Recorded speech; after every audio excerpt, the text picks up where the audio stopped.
Tagalog WOTD. Yeah. It's the 23rd of December. Galing kami sa Walmart. And for our Tagalog word,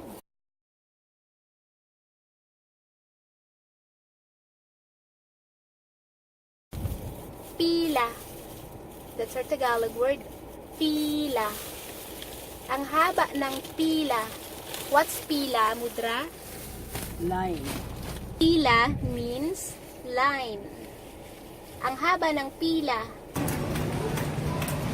Walang pila, mama. Busy ang Jollibee. Mahaba ang Tingnan mo, meron din. Mama, busy ang Jollibee. Papunta doon. Busy ang Jollibee. Oo, busy. Mahaba ang Pila ng kotse. the car's line is long. Oh my goodness. What an English.